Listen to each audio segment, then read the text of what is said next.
और किस तरह का कार्यक्रम किया गया था? सर्वप्रथम तो आपको सादर जय सियाराम।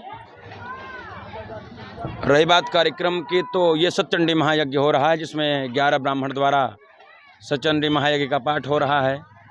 दिन में श्री राम कथा का, रामचरितमानस पर प्रवचन का कार्य हो रहा है और रात्रि में रामलीला का भव्य आयोजन किया गया है। यह कार्यक्रम 9 दिन का है, जिसका आज 8वां सत्र है। यहाँ पर जो जनता एकत्रित हुई थी, तो उनके लिए आपने क्या संदेश दिया है? देखिए, आज जो था वो केवट इत्यादि प्रसंग की कथाएं थी।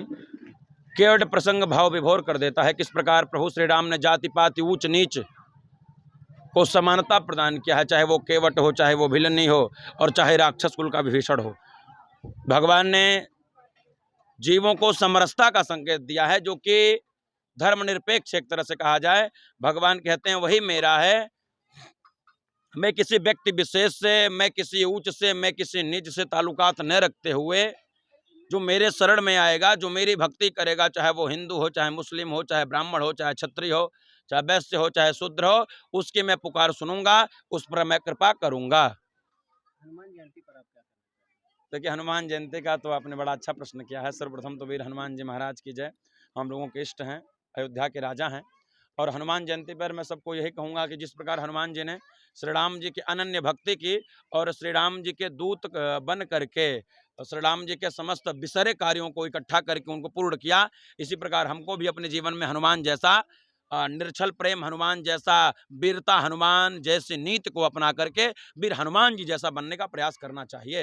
यहाँ के लोगों का प्रेम व्यवहार कैसा रहा आपके प्रति? देखिए, मेरे विशेष बात आप ऐसा करेंगे, मेरे प्रति तो ठीक ही रहा। जहाँ तक मैं जानता हूँ कि जहाँ संत, जहाँ ब्राह्मण का आगमन होता है, वहाँ पत्थर को भी अगर देखा जाए तो पानी बन जाता है। वो मानव जब जोर लगाता है, पत्थर पानी बन जाता है।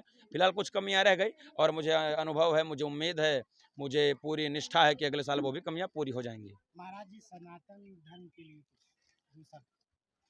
देखिए, सर्वप्रथम तो सनातन था, सनातन है, सनातन रहेगा।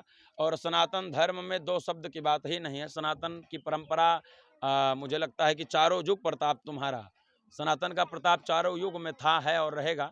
और सनातन हमें एक सूत्र में बंधने का कार्य सिखाता है। किस प्रकार हमें अपने कर्तव्यों के प्रति चलना चाहिए, किस प्रकार राम जी ने जीवन को जिया, किस प्रकार कृष्ण जी ने जीवन को जी करके अपने शत्रुओं का संहार किया, किस प्रकार से एकलव्य ने एकमात्र लक्ष्य मान करके चिड़िया की आंख को भेदा। तो सनातन का मतलब ये है कि कुल मिलाकर के एकता का समरसता, एकता का सूत्र और ऊंच नीच का भेद मिटाना इत्यादि ही सनातन का कर्तव्य है। और रही बात सनातन धर्म का, तो सनातन धर्म मुझे लगता है कि दुनिया का सबसे पुराना जो धर्म है वो सनातन धर्म है।